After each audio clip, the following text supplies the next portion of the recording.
बिहार में सबसे बड़ी चुनावी लड़ाई सरकारी नौकरी के मुद्दे पर हो रही है। लालू, राहुल, तेजस्वी के इंडी गठबंधन ने इस मुद्दे पर बड़े बड़े वादे कर दिए।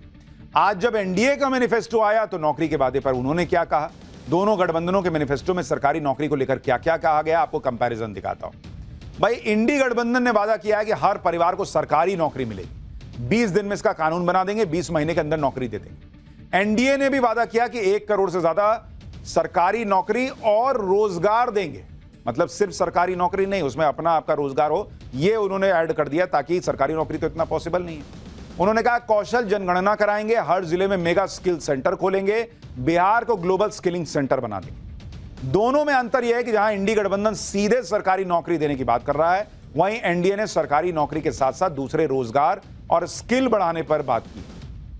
तो रियलिस्टिक वादा है, क्योंकि यह सवाल तो सब पूछ रहे हैं कि सबको सरकारी नौकरी कैसे दे दीजिएगा बॉस, इतनी नौकरी कहां है, इतना पैसा कहां से आएगा। इस सवाल का ठोस जवाब अब तक इंडी गठबंधन नहीं दे पाया, सिर्फ वादे करके छोड़ गया। लेकिन एनडीए ने सीधा सीधा कहा कि भाई सरकारी नौकरी देंगे लेकिन रोजगार भी देंगे, और उसकी संख्या ऑब्वियसली ज्यादा होगी। इंडी गठबंधन इस बात से भी घबराया हुआ है कि नरेंद्र मोदी और नीतीश कुमार ने बिहार की महिलाओं के खाते में जो 10,000 रुपए डलवाए, वो कहीं मोदी नीतीश को बिहार में अब तक की सबसे बड़ी जीत ना दिला दे। इसके जवाब में इंडी गठबंधन ने भी महिलाओं के लिए कई वादे किए, और अब एनडीए ने भी अपने मैनिफेस्टो में महिलाओं के लिए क्या कहा है वो देख लीजिए। इंडी गठबंधन ने बिहार के गांव-गांव में काम करने वाली 1 लाख जीविका दीदियों को सरकारी कर्मचारी बनाकर 30,000 रुपए हर महीने की सैलरी देने का वादा किया। आज एनडीए ने अपने मैनिफेस्टो में वादा किया कि महिला रोजगार योजना से हर महिला को 2 लाख रुपए की मदद देंगे, 1 करोड़ महिलाओं को स्किल ट्रेनिंग देंगे, जिससे महिला साल में 1 लाख रुपए कमा सके। इंडी गठबंधन ने कहा था कि 1 दिसंबर से महिलाओं को 2,500 रुपए प्रति महीने देंगे, 5 साल तक 30,000 रुपए हर साल देंगे। एनडीए ने कहा कि महिलाओं को मासिक पेंशन 400 से बढ़ाकर 1100 किया जा चुका है। इसके अलावा आशा वर्कर्स की सैलरी 3,000, आंगनबाड़ी वर्कर्स की सैलरी 9,000 रुपए बढ़ाई जा चुकी है। बिहार में महिला वोटर चुनाव पलट देती है। महिला वोटर मोटे तौर पर नरेंद्र मोदी और नीतीश कुमार के साथ रहती है। इंडी गठबंधन ने महिलाओं के लिए चुनावी वादे तो किए, लेकिन ये वादे तभी पूरे होंगे जब ये सत्ता में आएंगे। बिहार की महिलाएं ये देख रही हैं कि नरेंद्र मोदी और नीतीश कुमार ने पहले ही महिलाओं को 10,000 रुपए दिए हैं, और वो महिलाओं को स्किलफुल बनाने की बात कर रहे हैं। कह रहे हैं जो अच्छा काम कर रही होंगी उनको और आर्थिक मदद देंगे। मतलब खाली पैसा दे देने की बात नहीं है कि फ्री में पैसा अकाउंट में आ गया, आपको सक्षम बनाने की बात जो है वो एनडीए कर रहा है। इंडी वाले कह रहे हैं कि पैसा लीजिए बस, और इसलिए कहा जा रहा है कि एनडीए का घोषणा पत्र रियलिस्टिक है बॉस, वो पॉसिबल है पूरा करना। इंडी वाले हवा हवाई सपने दिखा रहे हैं। इसके अलावा इंडी गठबंधन और एनडीए के मैनिफेस्टो में जो और अंतर है, उनमें किसानों के लिए इंडी गठबंधन ने कहा कि मंडियों को फिर से सक्रिय किया जाएगा, सभी फसलों की एमएसपी पर खरीद की गारंटी दे दी। एनडीए ने आज वादा किया है कि पीएम किसान सम्मान निधि की तर्ज पर कर्पूरी ठाकुर किसान सम्मान निधि शुरू करेंगे, जिसमें 3,000 रुपए हर साल एक्स्ट्रा मिलेंगे। यानी पीएम किसान निधि का 6,000 तो मिलेगा ही, 3,000 रुपए एक्स्ट्रा मिलाकर यानी 9,000 रुपए किसानों को मिलेंगे। इसके अलावा इंडी गठबंधन ने कहा था कि वो हर परिवार को 200 यूनिट बिजली फ्री देंगे, 25 लाख रुपए तक का स्वास्थ्य बीमा देंगे। एनडीए ने अपने घोषणा पत्र में कहा है कि वो 125 यूनिट फ्री बिजली देना जारी रखेंगे, उसके ऊपर नहीं देंगे, और आयुष्मान भारत के तहत 5 लाख का मुफ्त इलाज जो मिल रहा है वो देते रहेंगे। बिहार में एनडीए ने मैनिफेस्टो जारी किया तो इंडी गठबंधन ने इसे जुमला बता दिया। एनडीए के मैनिफेस्टो को लेकर इंडी गठबंधन और विपक्ष क्या कह रहे हैं, एक बार वो भी सुनिए, फिर आपको बताता हूं कि जो पिछड़ा वर्ग है उसके लिए एनडीए क्या लेकर आया है। देखिए, आज हम लोगों ने देखा कि मैनिफेस्टो जो है जारी जैसे किया गया वैसे ही ख़त्म भी होगी, यानी 30 सेकंड के अंदर जो है इनकी घोषणा पत्र का जो कार्यक्रम था वो ख़त्म हो गया है। आदरणीय मुख्यमंत्री जी को तो पता ही नहीं होगा कि उस घोषणा पत्र में क्या है, शायद उनको बोलने ना दिया जाए, इसलिए जो है जल्द से जल्द जो है ये ख़त्म कर लिया गया। तो मैनिफेस्टो आज जारी किया गया, वो भी एक घटना बन गई प्रेस मीडिया के लिए भी, कि कहते 26 सेकंड का एक नेता लोग आए, उसमें अमित शाह जी भी और नीतीश कुमार जी भी, नड्डा साहब भी। 26 सेकंड। अभी कुछ मुझे मीडिया के साथी मिले, वो कहने लगा हमारे ज़िंदगी के इतिहास के अंदर पहली बार कोई प्रेस कॉन्फ्रेंस 26 सेकंड की हुई। बिहार में एक बड़ी लड़ाई अति पिछड़ा वोटों की भी हो रही है। इसे लेकर इंडी गठबंधन के घोषणा पत्र में क्या कहा गया है और अब एनडीए के घोषणा पत्र में क्या है, उसका कंपैरिजन देखिए। इंडी गठबंधन ने SC/ST एक्ट की तर्ज पर अति पिछड़ा एक्ट लाने का वादा किया है। आरक्षण की 50% सीमा को बढ़ाने और अति पिछड़ा वर्ग के लिए पंचायत नगर निकाय में आरक्षण बढ़ाकर 30% करने का वादा किया है। एनडीए ने अपने घोषणा पत्र में कहा है कि वो सुप्रीम कोर्ट के रिटायर्ड जज की अध्यक्षता में उच्च स्तरीय कमेटी बनाएंगे जो अति पिछड़ा वर्ग की अलग अलग जातियों के सामाजिक और आर्थिक स्थिति का आकलन करके सुझाव देंगी और वो सुझाव सरकार लागू करेगी। एनडीए ने अति पिछड़ा वर्ग की अलग अलग जातियों की जो पारंपरिक व्यवसाय करती हैं उन्हें उनके व्यवसाय में 10 लाख रुपए तक की सहायता देने का भी वादा किया। अति पिछड़ा वोट नरेंद्र मोदी और नीतीश कुमार के साथ रहा है, लेकिन बिहार में इस बार अति पिछड़ा वोटों पर इंडी गठबंधन खेल करना चाह रहा है, इसलिए बड़ी लड़ाई अति पिछड़ा वोटों को लेकर हो रही है। बिहार की चुनावी राजनीति में मोस्ट बैकवर्ड यानी ईबीसी सबसे अहम फैक्टर है। बिना अति पिछड़ा समुदाय को साधे कोई भी बिहार में सत्ता तक नहीं पहुंच सकता। बिहार में ईबीसी की आबादी 36% है, जिसमें करीब 112 जातियां हैं। इनमें निषाद, मल्ला, केवट, बिंद, नोनिया, तेली, तमोली, बढ़ई, धानुक, लोहार, कुम्हार, नाई, शिल्पकार, ठठेरा, माली, चंद्रवंशी, हलवाई, कानू, दांगी, राजवंशी, गरेड़िया जैसी जातियां। आबादी के हिसाब से ये छोटी छोटी जातियां हैं, लेकिन दूसरे वोट बैंक के साथ जुड़कर बड़ी ताकत बन जाती हैं। इसलिए सभी पार्टियों की कोशिश अति पिछड़ा वोट पाने की रहती है। अति पिछड़ा वोट पर एनडीए की तगड़ी पकड़ रही है और नरेंद्र मोदी, नीतीश कुमार पर लगातार इस वर्ग ने भरोसा जताया है। लेकिन इस बार अति पिछड़ा वोट के लिए ही इंडी गठबंधन ने अति पिछड़ा वर्ग के मछुआरा समुदाय से जुड़े हुए मुकेश सहनी को डिप्टी सीएम कैंडिडेट बनाया। वोटों के इस गणित के बीच यह भी देखना जरूरी है कि 2005 से अब तक बिहार में बदलाव तो बहुत हुए, लेकिन अभी बिहार में बहुत कुछ करना बाकी है। पहले आप ये देखिए कि 25 साल में क्या हुआ है। भाई पहले बिजली हर जगह नहीं आती थी बिहार में। 2005 में 700 मेगावाट बिजली थी, जो आज की डेट में बिहार में 8700 मेगावाट हो चुकी है। गांव में सड़कें नहीं होती थी। 2005 में 8000 किलोमीटर पक्की सड़कें थी गांव में। आज की डेट में 1,20,000 किलोमीटर पक्की सड़कें इस गांव में। बिहार में 6 एक्सप्रेसवे बन रहे हैं। पटना को बिहार के सभी जिलों से 4 या 6 लेन की सड़कों से जोड़ा जा रहा है, जिससे 3 घंटे के अंदर कोई भी पटना पहुंच सके। गंगा पर 7 नए पुल बन चुके हैं। दूसरी नदियों पर पुल की संख्या दोगुनी हो गई है। पटना में मेट्रो शुरू हो गई है। गयाजी, मुजफ्फरपुर, दरभंगा, भागलपुर में भी मेट्रो चलेगी। नरेंद्र मोदी और नीतीश कुमार के नेतृत्व में एनडीए ने वादा किया है कि बिहार को अगले 5 साल में बाढ़ मुक्त करना है। फ्लड मैनेजमेंट बोर्ड बनाएंगे। 2030 तक सभी जिलों में पाइप्ड नेचुरल गैस का नेटवर्क बिछाने का प्लान है, जिससे हर परिवार को आसान और सस्ता रसोई गैस कनेक्शन मिल सके। एनडीए का यह भी वादा है कि बिहार में केंद्र के सहयोग से Delhi, Patna, Kolkata bullet train corridor भी बनाया जाएगा। यानी एक तरफ ऐसे सपने हैं तो बिहार के लिए कड़वी हकीकत भी है कि अभी भी बिहार के सामने बहुत चुनौतियां हैं बॉस। आपको बिहार के कुछ आंकड़े दिखाता हूं। बिहार में करीब 40% लड़कियां ऐसी हैं जो कभी पढ़ाई के लिए स्कूल ही नहीं गई।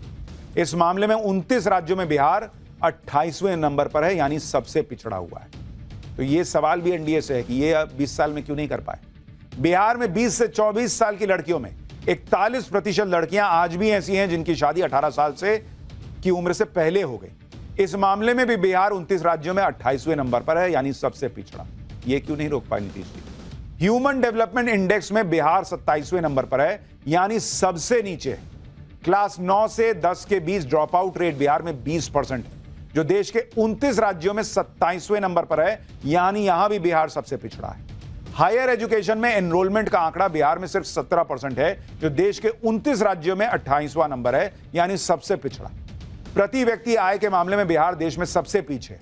बिहार में प्रति व्यक्ति आय वित्त वर्ष 2023-24 में 66,828 रुपए थी, जबकि देश में प्रति व्यक्ति आय का औसत 1,88,892 रुपए है। यानी बिहार में बहुत सारी चीजें पिछले 20 साल में बदली हैं, लेकिन उसके बावजूद ये कुछ ऐसे मूलचूल बदलाव हैं जो क्यों नहीं आए, इसका जवाब अभी भी सरकार नहीं देती। अब क्या पब्लिक सरकार बदलेगी, क्या करेगी, ये तो वक्त तय करेगी। और पाठशाला में अब अगली क्लास। 23 करोड़ का भैंसा, 15 करोड़ का घोड़ा। सनातन के गढ़ पुष्कर में करोड़ों के जानवर देखकर सब हैरान रह गए। 24 इंच का घोड़ा, 16 इंच की गाय। पुष्कर मेले की वो गजब तस्वीरें जिन्हें देखकर आप चौंक जाएंगे। भारत की सनातन संस्कृति के इतने गजब गजब रंग हैं कि पूरी दुनिया इसे देखकर हैरान रह जाती है। जैसे आप पुष्कर को ही देख लीजिए, जिसे सनातन में तीर्थराज पुष्कर भी कहा जाता है। राजस्थान में अजमेर के पास पुष्कर के बारे में आप में से बहुत लोग जानते भी होंगे। कई लोग पुष्कर गए भी होंगे। पुष्कर को भगवान ब्रह्मा की नगरी भी माना जाता है और यहां हर साल जो मेला लगता है, उस पुष्कर मेले का नाम तो दुनिया भर में। पुष्कर में विश्व प्रसिद्ध पशु मेले की शुरुआत हो चुकी है। 7 दिनों तक चलने वाले इस मेले में देश विदेश से लोग पहुंच रहे हैं। लेकिन पुष्कर का मेला सिर्फ एक पशु मेला नहीं है बॉस, सनातन की समृद्ध संस्कृति और गौरवशाली इतिहास का प्रतीक भी। हर साल की तरह इस बार भी पुष्कर पशु मेले में मर्सिडीज और फरारी से महंगे करोड़ों के जानवरों की धूम मची हुई है। कुछ की कीमत तो इतनी ज्यादा है कि उनकी कीमत में फार्म हाउस से लेकर 2 दर्जन लग्जरी गाड़ियां आ जाएंगी बॉस। आप देखिए पुष्कर मेले में भाई 23 करोड़ का अनमोल भैंसा है, 23 करोड़ का। 15 करोड़ का घोड़ा शाहबाज भी पहुंचा हुआ है। वहीं हैरान करने वाला 24 इंच का घोड़ा भी वहां मौजूद है और दुनिया की सबसे छोटी 16 इंच की गाय भी है। आज पाठशाला में पुष्कर मेले में शो स्टॉपर बने करोड़ों के भैंसों से लेकर घोड़ों तक सबके बारे में आपको बताऊंगा कि भाई 25 करोड़ 23 करोड़ का भैंसा क्यों बिक रहा है, 15 करोड़ का घोड़ा क्यों है भाई, कि 16 इंच की गाय कहां से आ गई। पुष्कर से जुड़े सनातन के इतिहास का चैप्टर भी आपको दिखाऊंगा। पुष्कर मेले में सबसे ज्यादा चर्चा अनमोल नाम के भैंसे की हो रही। हरियाणा के सिरसा से यह भैंसा पुष्कर पशु मेले में पहुंचा है और भैंसे की उम्र 8 साल है। भैंसे के मालिक का दावा है कि 8 साल का अनमोल ब्रीडिंग के जरिए अब तक 150 भैंसे इसके जरिए तैयार हो चुकी है। भैंसे के मालिक का कहना है कि पिछले बार के मेले में ही उनके इस भैंसे के लिए 23 करोड़ रुपए तक की बोली लग चुकी थी, लेकिन वो इसे बेचने के इरादे से नहीं लाए हैं। उनका मकसद मुर्रा नस्ल के इस भैंसे की ब्रीडिंग को बढ़ावा देना है, जिससे होने वाली भैंस कम से कम 25 किलो दूध तो एक बार में देती ही देती। इस 23 करोड़ के भैंसे पर लोग कमेंट कर रहे हैं कि इसकी कीमत में तो 2 दर्जन लग्जरी गाड़ी आ जाएगी बॉस। 23 करोड़ के इस भैंसे को पालना भी हर किसी के बूते की बात नहीं है। इस भैंसे का वजन 1500 किलो है। भैंसे की डाइट में उसे दूध, देसी घी और सूखे मेवे मिलते हैं। हर रोज भैंसे को 250 ग्राम बादाम, 4 किलो अनार, 30 केले, 5 लीटर दूध और 20 अंडे खिलाए जाते हैं। इसके अलावा मक्के, फली और हरा चारा भी इसको खिलाया जाता है। उसकी रोजाना देखभाल पर करीब 1500 रुपए यानी हर महीने 45,000 रुपए का खर्चा आता है सिर्फ खिलाने पिलाने। भैंसे के मालिक का दावा है कि ब्रीडिंग के जरिए उनका अनमोल हर महीने 8 लाख रुपए कमा लेता है, इसलिए उसकी देखरेख के लिए 2 लोग हमेशा उसके साथ रहते हैं, जिसकी उन्हें अलग से सैलरी दी जाती है। तो 23 करोड़ का भैंसा है बॉस, तो उसका हिसाब किताब भी थोड़ा वैसे ही रखना पड़ेगा ना। पुष्कर मेले में एक से बढ़कर एक ब्रीड के घोड़े भी सुर्खियां बटोर रहा है। पाकिस्तान के पीएम शहबाज शरीफ ने भले ही दुनिया भर में कटोरा लेकर घूमने वाली इमेज बना ली, लेकिन पुष्कर मेले में पहुंचा शाहबाज सबका लाडला बना हुआ है। चंडीगढ़ से पहुंचा शाहबाज एक मारवाड़ी नस्ल का घोड़ा है, जिसे देखने के लिए जबरदस्त भीड़ उमड़ रही। काले चमकदार रंग के रॉयल चाल और शाही अदाओं के चलते इस घोड़े को दूसरे घोड़ों से बिल्कुल अलग देखा जा रहा है। लोग इसे भारत का सबसे हैंडसम घोड़ा और घोड़ों के राजा जैसा नाम दे रहे हैं। शहबाज की कीमत 15 करोड़ रुपए रखी गई है। घोड़े के मालिक का दावा है कि अब तक उन्हें शहबाज के लिए 9 करोड़ का ऑफर मिल भी चुका है। 2.5 साल का यह घोड़ा अब तक कई रेस जीतकर अपना लोहा मनवा चुका है। इस घोड़े की ऊंचाई 65.5 इंच यानी करीब 5.5 फीट के करीब है। पशु मेले में बादल नाम का एक घोड़ा भी पहुंचा हुआ है, जिसकी कीमत करीब 11 करोड़ रुपए। ये देखिए बादल। घोड़े के मालिक का दावा है कि बादल अब तक 300 घोड़ों का पिता बन चुका है और इसकी उम्र 5 साल है। बादल तीसरी बार पुष्कर के मेले में पहुंचा हुआ है। पुष्कर मेले में पहुंचे करोड़ों के इन घोड़ों की शान का अंदाजा इस बात से लगाया जा सकता है कि इनके आने जाने और इन्हें ले जाने के लिए भी एसी वैन तैयार की गई। देख रहे हैं कैसे इनको सजा के रखा गया है। एक तरफ पुष्कर मेले में करोड़ों के घोड़े सुर्खियां बटोर रहे हैं, भैंसे सुर्खियां बटोर रहे हैं। दूसरी तरफ दुनिया की सबसे छोटी नस्ल के घोड़े भी सबको हैरान कर रहे हैं। ये देखिए, इन घोड़ों की ऊंचाई सिर्फ 24 से 30 इंच है। इन घोड़ों के देखने के लिए भी लोगों की भीड़ जुट रही है। हालांकि ये घोड़े बिक्री के लिए नहीं है, सिर्फ प्रदर्शनी के लिए लाए गए। ये घोड़े शेटलैंड पोनी नस्ल के हैं, जो स्कॉटलैंड के उत्तर में मौजूद शेटलैंड द्वीप में एक नस्ल है।